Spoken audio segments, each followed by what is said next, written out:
آج ایک اور بڑی دلچسپ اور معلوماتی ویڈیو لے کر آپ کی خدمت میں حاضر ہوں۔ ناظرین کرام، کیا انسان بھی سانپ کی طرح زہریلا ہو سکتا ہے؟ سائنسدانوں نے تل کا خیز انکشاف کر دیا۔ بعض اوقات عذرائے مذاق ایک دوسرے کو سانپ یا ڈسنے والے جانور سے مشابہت دی جاتی ہے، لیکن کون جانتا تھا یہ مذاق کبھی حقیقت کا روپ بھی دھار سکتا ہے۔ اور سائنسدانوں نے انکشاف کیا ہے کہ انسان میں بھی زہر بنانے والے تمام جین اور عضلات اسی طرح موجود ہیں جیسے کسی زہریلے سانپ میں ہوتے ہیں۔ کیا انسان سانپ بن سکتا ہے؟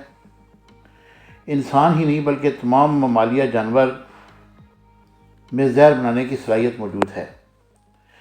جاپان کی اوکیناوا یونیورسٹی میں تحقیق کرنے والے سائنسدان اور اس کے ساتھی اگنیشن باروا کہتے ہیں، بنیادی طور پر ہمارے اندر زہر بنانے کے تمام اجزاء موجود ہیں۔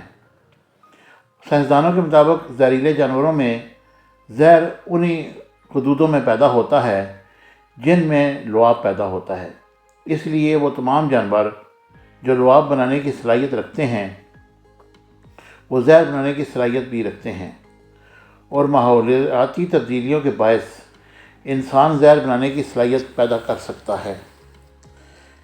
انسان اور سانپ میں کیا مماثلت ہے؟ سائنسدانوں نے ہابو نامی زہریلے سانپ کے ڈی این اے کا جائزہ لیا اور یہ نتیجہ نکالا کہ سانپ اور انسان میں لعاب پیدا کرنے والے جین ایک جیسے ہیں۔ البتہ انسان کا لعاب خوراک کو ہضم کرنے میں مدد دیتا ہے، اور انسان اور سانپ کا لعاب ایک پروٹین تیار کرتے ہیں جن کا نام کیلیکرین ہے، اور یہ خوراک میں موجود پروٹینز کو حل ہونے میں مدد کرتا ہے۔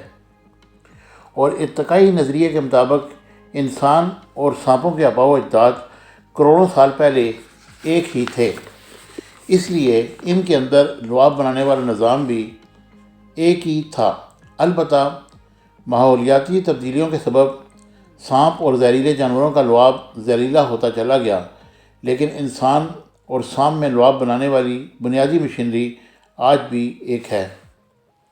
امید ہے میری یہ چھوٹی سی ویڈیو آپ کو پسند آئے گی۔ اگر پسند آتی ہے تو اسے لائک، شیئر اور سبسکرائب کیجیے گا، اور مجھے آپ کے کمنٹس کا انتظار رہتا ہے۔